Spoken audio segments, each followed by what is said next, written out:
Welcome and thank you for attending our webinar today. We're happy to have you join us. It's my pleasure to introduce our guest speaker, Dr. Somak Roy. Dr. Roy is the board-certified molecular and anatomic pathologist and professor of pathology at Cincinnati Children's Hospital Medical Center, where he serves as the director of molecular pathology in the Division of Pathology and Laboratory Medicine.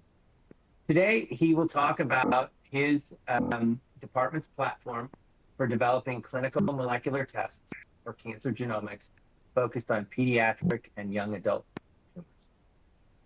Dr. Roy, the floor is yours. Thank you, Kevin. And I want to thank everybody for the invitation to talk about the aspect of reference material and how they're used with in the setting of pediatric cancer. So without further delay, I'll get started. So the point is to talk about the landscape of reference material as we see in the context of, specifically in the context of pediatric molecular oncology, given the fact that it's complex and there are several nuances that surround that. So throughout the talk, I'm going to start with talking a little bit about the life cycle of molecular test development and implementation, touch upon what is the availability of reference materials specifically for oncology, and then some examples of real-world use for the reference material in clinical testing using the work that we perform in the molecular pathology laboratory at Cincinnati Children's, and then touching upon some of the challenges and opportunity for further looking into developing oncology reference material in pediatric cancer. So when we talk about genomics and precision oncology for in the context of pediatric setting and young adults, it's more complex in the sense that there's a lot of operating moving parts that go into in terms of characterizing what a pediatric tumor genome looks like. Now, there's a lot of heterogeneity within that. But when you talk about what things to consider when we are trying to develop and implement high throughput NGS-based assay for pediatric cancer, we have to take into things that are a little bit different when we compare that to a typical setup in an adult cancer center. And so as you know, this shown here, this is fairly typical of any cancer setting where the patient comes in, where there's a lot of question that happens in terms of identifying the molecular, the genomic profile of the cancer at diagnosis, and then followed by at different times during relapse. It follows the same concept in pediatric cancer, although some of these aspects of the types of genomic alterations that we expect are quite different, which also influences how the assay is designed for pediatric cancer. And most importantly, the probability of identifying either anticipated or unanticipated germline findings is quite significant and more common in the pediatric and young adult population. So when we talk about the concept of molecular test development, usually it goes through a clinical test development life cycle, starts with the process of the lab becoming familiar with the analytical requirements and identify the clinical needs for developing an NGS assay. Once that is understood, then it goes into a design and development and optimization phase where a lot of the heavy lifting is done in terms of designing the panel if it's a custom panel, looking through all the parameters in terms of library prep, capture, if there's robotic instruments involved, the type of sequencer used, and the bioinformatics pipeline. And of course, the downstream aspects of variant review and interpretation. Once this phase is done, then it gets into the formal phase of analytic validation, where the parameters, both the wet lab and the bioinformatics pipelines have been established for achieving the desired level of performance characteristics for the assay. And then without changing any further settings, it then goes through a series of different samples and analytes been used to identify and benchmark, essentially validate the assay. Once that is done, then the assay is then deployed and then it goes through a post-deployment quality management and monitoring to ensure that the performance characteristics remain the same, and being vigilant of rare edge cases that may not have been accounted for during the validation phase. And of course, this also gives an opportunity for upgrade and revalidation of the pipeline, which is also important. And it's not only the pipeline, this is also the assay itself. And so if you have to add more genes, change the target, what has been done, or move from something smaller to a larger panel, all those questions come in this phase. And then it kind of goes through the same cycle again when the assay is to be upgraded, or components, including the bioinformatics pipelines, have to be changed or developed. So when we talk about these in the context of pediatric cancer, there are certain special considerations, and that is because of the biology, what we understand for pediatric cancer. So some of the concepts are, of course, followed as a general framework. And so this is kind of following the analytical validation plan for high complexity LDT NGS testing. Again, the way we have developed in our lab and followed in other molecular labs as well is kind of in compliance with the CAP checklist and the CLIA regulations. And in addition, using the published guidelines from professional societies to be able to make sure that you're achieving the highest level of assay development and validation when things are being set up. And again, kind of going through the same phases of optimization, familiarization, the assay validation, and documentation. So when a validation is in plan, there are certain general considerations that are applicable to any assay being developed, regardless of the type of cancer or the type of tumors been targeted for. The important thing to understand is for an NGS assay, it's a methods-based approach. And so the validation cohort includes samples that represents variants in certain classes. And these are the variants that one would expect for their assay when it is clinically launched as to the types that it would be detecting both the wet lab and the bioinformatics part. And so, for example, if the assay is designed to include, to detect SNVs, MNVs, indels, internal tandem duplications, copy numbers, so on and so forth, that those variants should be represented as part of that cohort using the methods-based approach. And then it is important to understand that the variants that are getting included should mostly be representing clinically significant or pathogenic variants.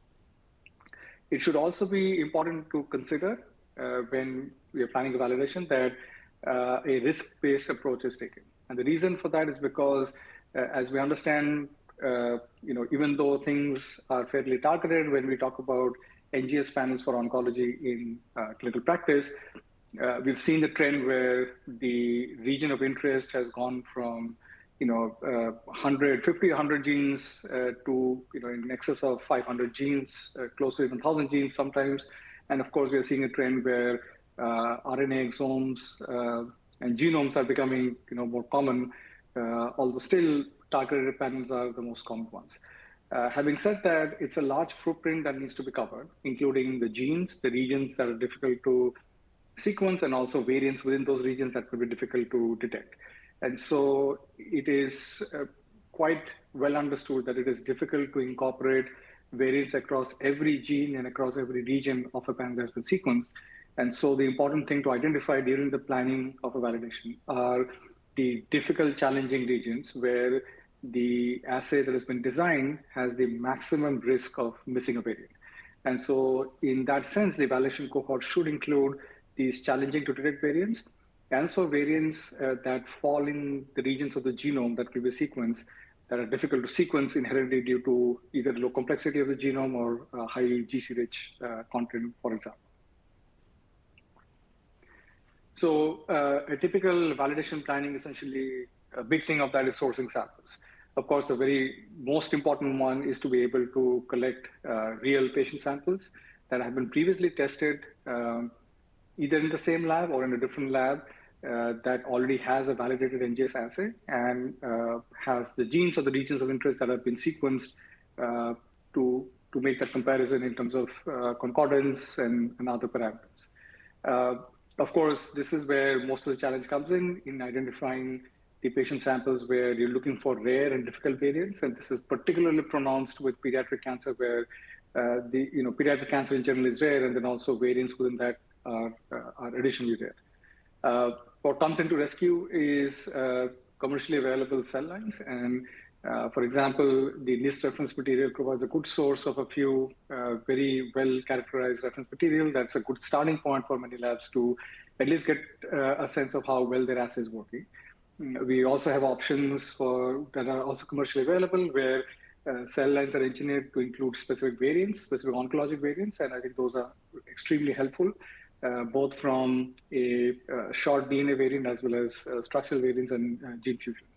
And then at the end, we have the option of using in silico mutagenesis, which is not a very well-established method. However, given primarily due to the complexity and the bioinformatics involved, but I think it's slowly gaining traction, and I think it's an important resource that the community should realize. And I'll be sharing some examples of how I've been using in our setting. So the important question that comes is what variants to include, and this is essentially driven very much by the type of disease. Obviously, in the context of pediatric cancer, we're looking into the types of pediatric cancer we would be sequencing. And so usually the big sort of important resources are large published studies for specific disease or cancer type, clinical practice documents like the WHO Blue Book or the NCCN guidelines, and then professional society guidelines that relate to those specific types of tumors that the lab plans to sequence. Now, what is special to consider when we're talking about pediatric and young adult cancer? In general, as I mentioned before, these are rare. And there are numerous histologic and molecular subtypes within that, which makes it even more perplexing and difficult to source these samples. Unlike adult cancer, they're predominantly fusion and structural variant driven, which makes it unique in how you would design your assay. DNA variants are less common, but quite significant as diagnostic markers. And so I'm going to illustrate an example of this in the later slides. And this becomes important when the assay is being designed as well as being validated. In pediatric cancer, DNA variants can be difficult to detect, and some of the inherent examples being internal tandem duplications and inversions in certain genomic regions. And unlike the hotspot mutation prevalence that we see with adult tumors, for example, with lung, melanoma, colon, in pediatric cancer, it's unlike the case. Things are not as hotspot because the rarity of the tumors and the fact that most of these tumors occur at a very early age in life, and so they don't have the exposure to that level in terms of environmental factors that can influence DNA damage and other changes. And so it becomes difficult then, and particularly in pediatric cancer, that some of these alterations are quite rare, which is what we wanted to focus on when we include these variants for our validation studies. An example of that is the FGFR1 gene. This is a well-known tyrosine kinase gene that's involved in several types of cancers, both pediatric and adult. However, this is a good illustration here from the St. Jude's database that compares the spectrum of alterations that we see with the FGFR1 gene across pediatric cancer, which is in the top frame here, as compared to generally seen across adult cancers in the bottom. And you can see here in terms of how you design the assay would be very, very different. What the bioinformatics implications are also quite different. Now, this is a very exaggerated but a real example, where on the top hand panel, we were seeing the pediatric cancer in addition to hotspot missense mutations that are also shared with some of the adult cancers. There is a large proportion of these very challenging large ITDs that characterize some specific types of pediatric brain tumors that are quite diagnostic. And it is a significant error if these difficult variants are missed during sequencing. And so there are special assay considerations, assay design considerations, as well as bioinformatics pipeline designs that need to be in place so that these important, but again, rare variants are not missed. As compared to, when you're designing this for a neural setting, obviously there are certain alterations, for example, these fusions, which are hotspot in adult type of cancer that we typically don't see with pediatric cancer. And so this is an exercise that we typically perform when the assay has been, the genes have been selected for the panel, and especially when you're designing an assay in terms of identifying those high-risk areas that you want to focus on when including these variants. So the implementation of a comprehensive pediatric cancer panel in my lab, I'm going to go through some of those examples and our experience. We call this the Cincy assay. So this has been implemented in the Molecular and Genomic Pathology Services Laboratory in the Department of Pathology at Cincinnati Children's. Essentially, the three kind of the concepts on which the lab operates are to provide high throughput clinical molecular testing, for emphasis on high quality patient care and effective communication and consultation. The assay that I'm going to talk about, just a brief overview of what the assay is. It's an NGS-based assay that is designed specifically to handle very small tissue inputs and achieve a fairly low limit of detection with about 3% VAF, has a really fast turnaround time and easy to access in terms of the report discussion for challenging cases with the molecular pathologist, as well as we support a broad variety of different sample types so that we can address and cover a wide different types of pediatric tumors using a single assay. The typical ordering process includes either peripheral blood or bone marrows and histologic diagnosis. We get an electronic order through EPIC into our laboratory, and then the testing starts there. This is a very high-level overview of how the NGS testing workflow looks like. We start with the tissue or the peripheral blood and bone marrow, followed by microdissection for the tissues, and then nucleic acid isolation. After that, there's a DNA and RNA step for the library preparation, target enrichment, and then sequencing using Illumina sequencers. It then goes through a fairly complicated step of bioinformatics analysis, followed by initial QC in the laboratory, and then it goes to a team of our variant scientists for variant triage and literature review. Finally, comes to the molecular pathologist on service for medical interpretation and clinical reporting, and then we issue a formal report that goes back to the patient's chart. In terms of the library prep, we use the XGen kits for these DNA and the RNA that have been specifically optimized for paraffin tissues from ITT. The NGS panel design has been quite thoughtful in terms of how we designed this, and this essentially was very carefully thought about in terms of the clinical utility, and so that drove what the genomic content was.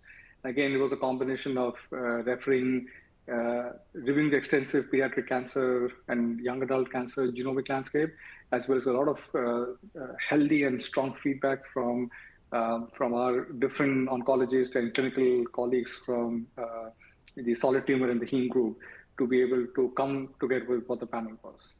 The way the panel was designed was using the Gold Consortium NGS panel backbone, and with some customizations of genes that were specific for the pediatric cancer setting.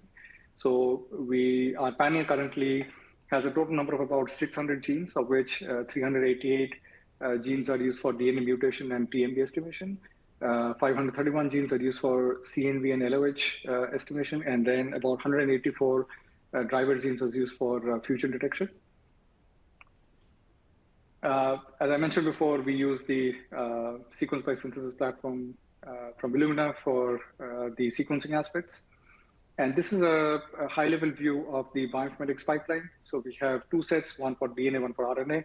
For RNA, it goes through the pre-alignment QC sequence alignment to the HG38 reference genome, followed by the chimeric read counts and fusion prioritization to identify gene fusions and structural variants.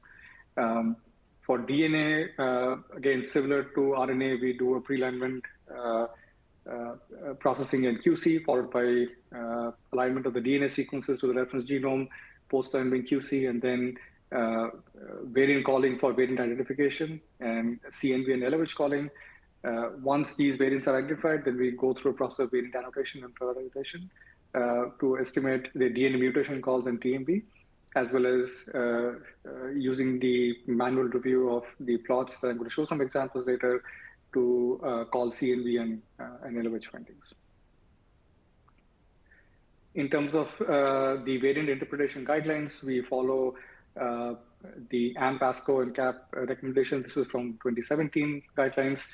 We do have some slight modifications of this to be able to incorporate the nuances for pediatric cancer setting, but mostly kind of tier the variants into essentially three categories. One of them is tier 1 and 2, which are kind of combined together when we're reporting these variants, tier 3 for VUS, and then tier 4 for benigns.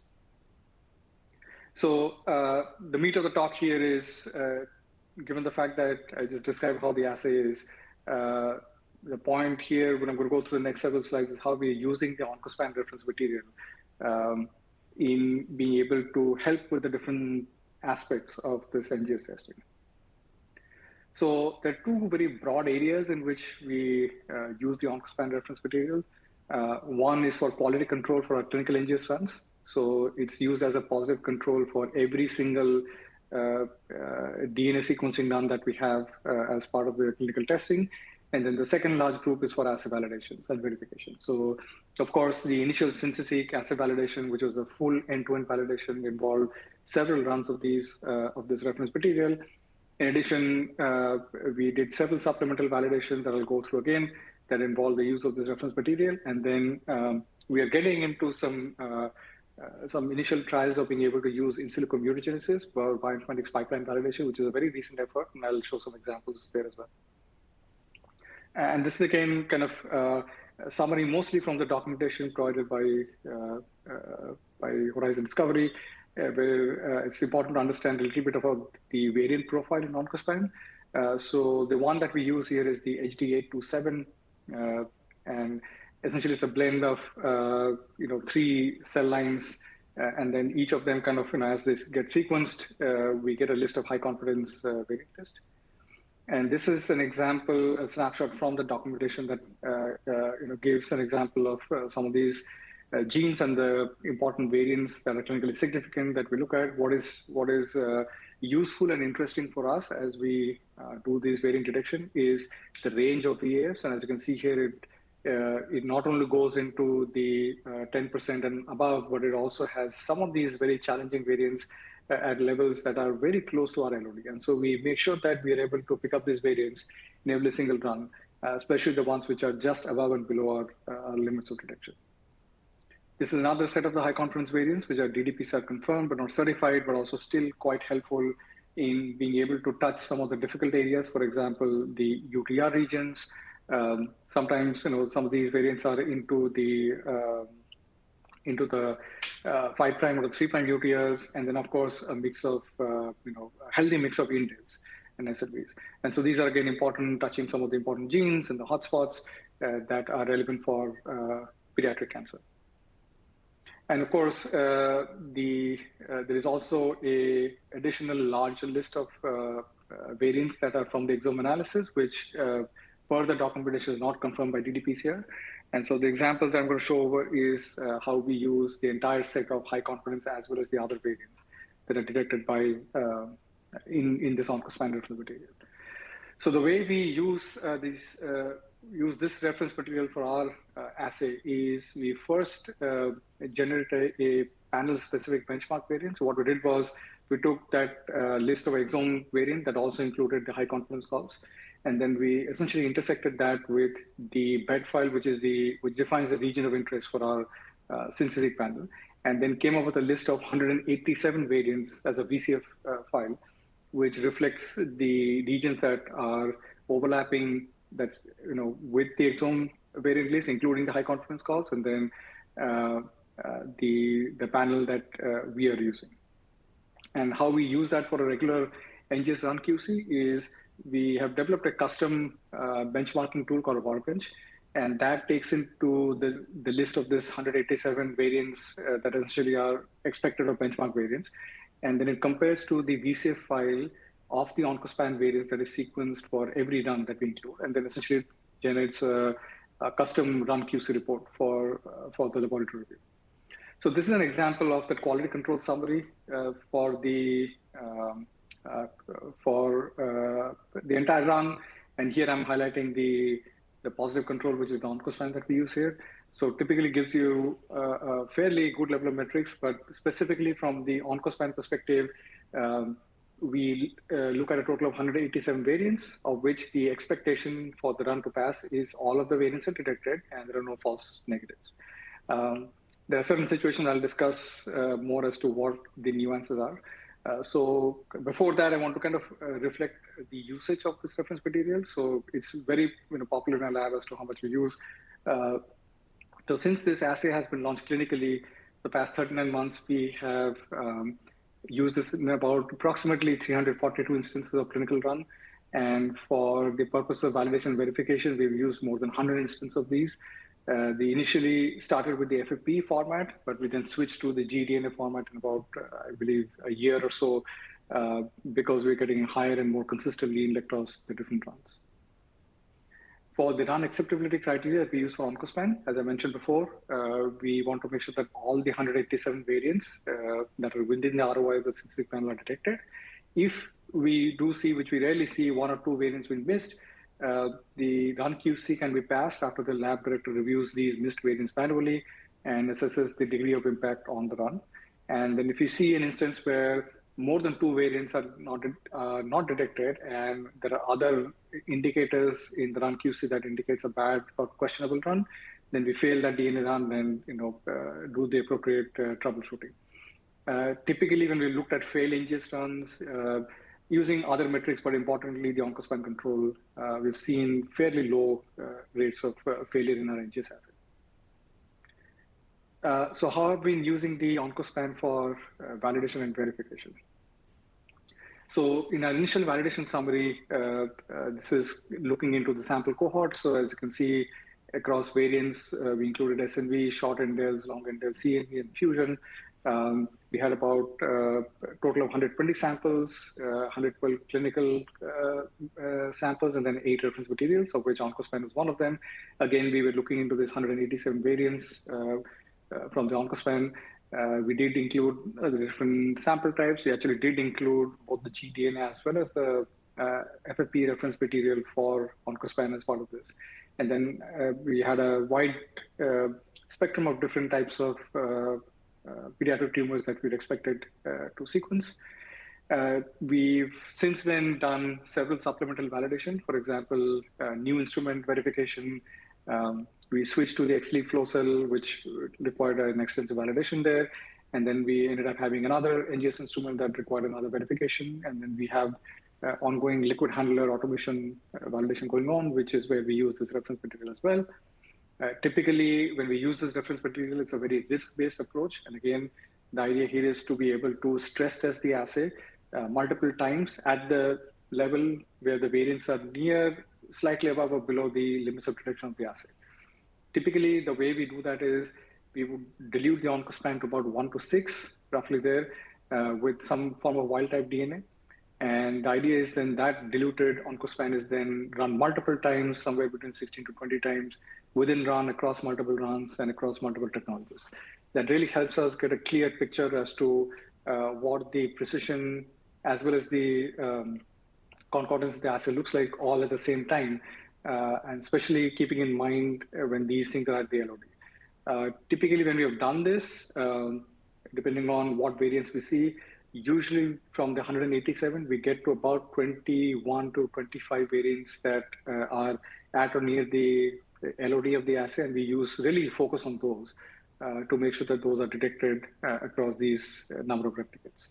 And this includes SNVs and MNVs and a few indels as we do these concordance studies. Now I'll switch gear a little bit and talk about how we use the OncoSpan reference material for some of this newer concept of using in silico mutagenesis to specifically challenge the bioinformatics pipeline to see if we can detect variants or not.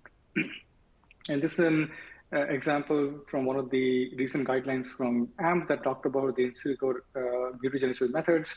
And here, one of the preferred method of approach to be using something like this, either for PT or for validation, is to essentially manipulate existing assay data where you can introduce different types of variants or copy numbers or chromosomal rearrangements into a sequence line file, and then kind of have your pipeline kind of rerun through those FASTQ or BAM files and see if it can detect those variants. So I did a small pilot study, and we're yet to use that actually for our bioinformatics pipeline revalidation. And kind of this is focusing on the fact that we wanted to focus on the pediatric cancer variants in particular, given the rarity and also how difficult they are sometimes to detect. And idea is to be able to enrich the variants which are particularly difficult to detect in these instances. The highest risk of detection failure relates to the bioinformatics pipeline, and that's why we kind of want to use this in silico approach to do that. And the idea is to use the tools, for example, the ones listed here, that have the ability to introduce these variants in a previously sequenced sample. And so the starting point essentially is a FASTQ or a BAM file. So in this pilot, I played around with SNVs and indels. So this is an example of a few SNVs that we tried introducing across the different genes. So for example, it's a combination of stop gains, missense, and some of the clinically significant one, for example, MyoD1, which is important with pediatric soft tissue tumors, and then splice variants, and also some of these difficult promoter variants that we see with the TERT promoter region. So these are some snapshots of example of how the TERT promoter variant has been introduced. So in the bottom is pre-introduction. So you hardly see that variant in there, which is a G to A change. And then this is post-insertion, we actually see what the G to A change looks like. Similarly, this is the other hotspot for the TERT promoter region where pre-introduction, there's nothing there, but then post-introduction, you see the G to A change. This is the example of the MyoD1 pathogenic missense variant. This is almost a diagnostic and a prognostic marker for pediatric rhabdomyosarcomas. And you can see a clean pre-sequencing data and then a T2G change after the introduction of this variant in silico. This is an example of the PAX5 splice site region at position -2.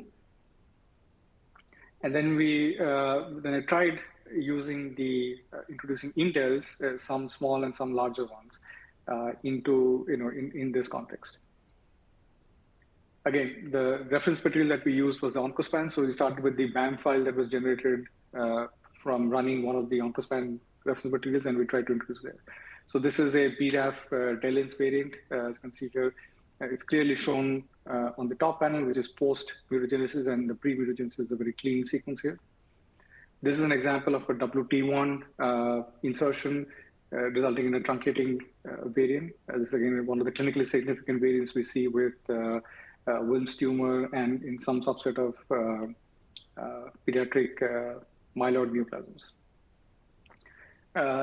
This is a challenging variant for introduction, and we tried, it's a pilot study that we did to see if we can try to even introduce something like a B-core ITD. These are very difficult variants to, one, to get, and second, to detect. And so this is an example of a pre and post introduction here, and you can see here this was, and again, this is done outside the routine tools. I actually had to come up with a manual Python script to be able to introduce this variant specifically in this region. But again, as you can see here, it's a good example of how pre and post introduction looks like. And you can recapitulate the same, or I would say the similar artifacts and challenges that you would see with B-core ITD, which is usually a lot of soft-clip reads and misaligned reads in one of the regions, which is the right region here. And then you can challenge your variant caller to be able to try to detect these variants from this region. I also tried playing around with CNV using the OncoSpan gDNA reference standard. The concept here is very similar, except that we are playing around with the dosage of the read depths in the region that we care about for identifying gains and losses or amplifications. And so in our pipeline, we use CNVKit as a core CNV calling algorithm, and this open source CNV plotter for the CNV visualization. And this is again done against the build 38 of the reference genome. I'm not going to go through the details of this, but this is typically how one defines the copy numbers. You essentially give the chromosome in the start and stop, or the regions where you want to introduce the copy number, and then define the dosage. So example, in this case, we're looking at the first row in chromosome 2 in this region. We're trying to introduce a gain of almost 40 copies and 60 copies. On the other hand, the bottom two entries are for losses. This is the bioinformatics pipeline, but I'm not going to spend too much time, in here. I'm happy to answer any questions that comes along with it. The tool we ended up using here was called Varben. So this is how the OncoSpan reference material looks like from a copy number analysis perspective. The typical profile they see here is gain of chromosome 7, gain of chromosome 14, and then a portion of chromosome X that appears to be lost. We kind of use that as a QC sometimes for our clinical runs when we're looking at to make sure that if the sequencing run was appropriate. And so when we introduce the mutagenesis over here, you can see we introduced 3 high-level amplification in these regions. And if you zoom in here, these correspond to the MECAN, TERT, and the EGFR gene. Now, we typically don't see EGFR as part of our copy number profile, and that's something that we can use in situ mutagenesis on a reference material to be able to identify these variants.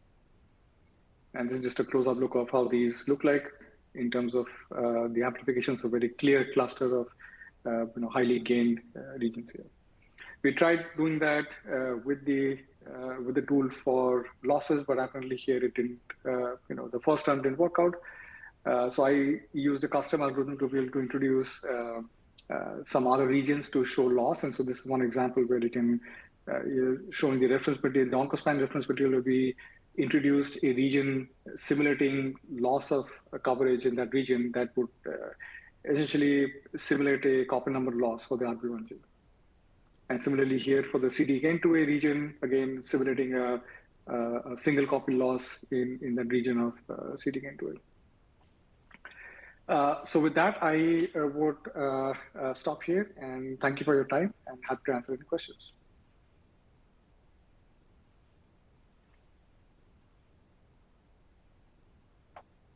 Thanks, Dr. Roy. That was a great talk. Thank you. We do have a couple questions that came in. The first one is, could you comment on just the practical limitations of using a patient sample as the control versus a standard, and how that affects LOD assessment? Yep, absolutely. That's a very good question. In general, even if we talk about the most common type of cancer, using patient material for controls, especially the way we do, where we have every sequencing run having a positive control, can become very challenging because there's only so much amount of DNA or RNA you can get from a sample, and they're limited, they get exhausted. So if the lab chooses to use patient controls, one of the biggest challenges is to be able to find a large enough pool for a tissue to have that. And the second limitation is the spectrum of alteration that I discussed here using the OncoSpan reference material is hard to achieve using a patient sample. One can try mixing different patient samples. We can get quickly very complicated with other aspects, for example, copy numbers. And so it is useful, but again, it is quite limited in what you can get. If, on the other hand, if we generally look at using any reference material for that matter, where the lab has been able to identify the variants in that reference material that corresponds to the region of interest for their panel, I think the ability to be able to detect multiple different types of variants at different variant allele fractions every single time an NGS run happens, I think gives a very clear insight as to how your assay is working, especially when you're dealing with challenging, difficult samples where you may suspect that, there's a question about this, the fact that the variants were not, or the quality for a sample was not good because it was related to the sample or it was related to the run. And so the reference material is something where you can see a lot of different variants at the same time, can give you a very a good indicator as to how well your assay is performing versus if the issues are related to a particular sample versus not. Thank you. What are some of the challenges that you face with sample integrity? Yeah, that's a great question. This is more common than one would expect. I think the biggest one that we face is essentially they fall into two categories. One of them is the amount of tissue. So we frequently deal with, and especially this is more exaggerated with pediatric tumors, where getting a diagnostic biopsy from a child or an infant is generally very challenging. It is highly risky because the patient has to be anesthetized or sedated, and so these are difficult procedures to perform. And often we end up having limited tissue where we are barely dealing with about 300 to 500 viable tumor cells. That's all we get. And so that's one aspect that at least the way we have designed the assay and validated is to be able to tolerate that low level of input. And the second fairly common thing, which we see being more heterogeneous than not, is the quality of the processing. And this is particularly when we see with paraffin tissues. Again, there's a lot of variability, even though in the modern days between labs. And so we see a certain level of quality, which is fairly good as we have optimized in our institution how the paraffin tissues are processed to yield fairly high level of DNA and RNA. But we do encounter situations where, in the instances where this test is performed, as the MGPS lab working as a reference lab, where we get a lot of different samples from different institutions, and we've seen in certain instances where the processing, particularly with the time of exposure of formalin, when it exceeds 24 hours, we can see a lot of different artifacts, significant fragmentation, and smaller, insert sites for the DNA and RNA molecules. Some of them are recoverable, others are not. And in those instances, having a reference material in your run that tells you that your run per se in terms of the different steps worked well, but then the issue is specifically related to the sample quality of one or more samples in the run. Excellent, thank you. Do you have much experience using reference standards for optimizing extraction and library prep as well? Yes, we do. And, the way we have done this, and one of the examples I was kind of alluding to in one of the earlier slides was about the robotic automation. So there's a lot of work going on where as we are kind of growing and moving away from manual methods for doing library prep and targeted enrichment and high washes, we are moving into, and actually we have partially moved on to using robotic instruments. That is where you're specifically focusing a lot on the aspect of reproducibility, as in, these instruments are used multiple times, different times of the day, of the week, by different operators. How do you assess that, it is consistently performing, in the sense that the biggest question is precision. And so we've actually extensively used different types of reference material, including the OncoSpan reference material, to address that. And I think one of the slides where I showed where we talked about the DNA variant, from the DNA variant perspective, we use the OncoSpan material to dilute it down so that we now have this OncoSpan variants in the OncoSpan reference material, and obviously other commercially available ones we use for fusions that get down to the level of our LOD, slightly below or slightly above. And instead of the OncoSpan we run as is, which gives us about maybe 4 or 5 variants around the LOD, we get to about 20, 25 variants around the LOD. And then we do then end up running anytime between 16 to 20 times across and within a run. That gives us a good idea of how reproducible that system is when we are designing library preps or automating captures and things like that. We do use that for extraction as well. But so far, the most involvement we've had is with different steps of the NGS, wet lab and sequencing. Okay, great, thank you. And then the last question I have is, can you comment a little bit on the time and general cost savings realized by utilizing reference standards? Yes, absolutely. I think definitely from the time perspective, it saves a lot of effort in trying to get your list of variants, which is typically kind of the main question, saying how many variants do you have as part of your validation or verification. And using a reference material really gets you very quickly to that number, at least for some of the, I would say, straightforward or standardized verification processes. It becomes a little difficult, especially with pediatric cancer, where we unfortunately do not have reference materials that cover the really difficult variants, for example, the ITDs and the large deletions. And so we do see that becoming a challenge sometimes when we're trying to use the reference material. But however, I would say in about 70 to 80% of the efforts that we have in trying to, for example, verify a new sequencing instrument or a new library prep method or switching to the automation as we're doing, the reference material really help in terms of being able to get the number of variants. Now, since it's a methods-based approach, from a cost perspective, if you're able to quickly get to, say, 50 or 60% of the variants you need, you are able to then optimize the cost for sequencing the important clinically, like the clinical samples for the difficult variants, to the point where you don't have to have that many sequencing runs or samples to be able to try to do that. Although again, it is important to make sure that you have a good representation of different types of samples, patient samples as you use. I think the reference material really adds a lot of value in bolstering that number of variants.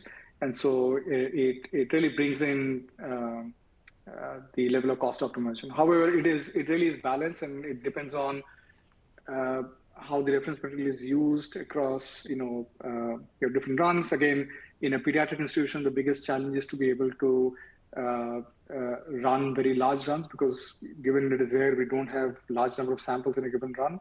So the running the positive control is somewhat cost effective, but obviously not as much as if we compare to like in an adult cancer setting where one run may have 50 samples, and so then the cost of using the reference material further goes down, per sample. So there are different dynamics that comes into the cost considerations, but overall, I would say from both cost and the time perspective, it is it's having reference materials that are well characterized and represent a good set of different genes is invaluable. Great, thank you. Well, Dr. Roy, thank you again for your time today. Greatly appreciate you giving the talk. It was wonderful to hear. And for everybody, if you'd like to get more information on Mimix reference standards, you can go to the link below on the bottom of the page at horizondiscovery.com. Thank you again. Great. Thank you very much.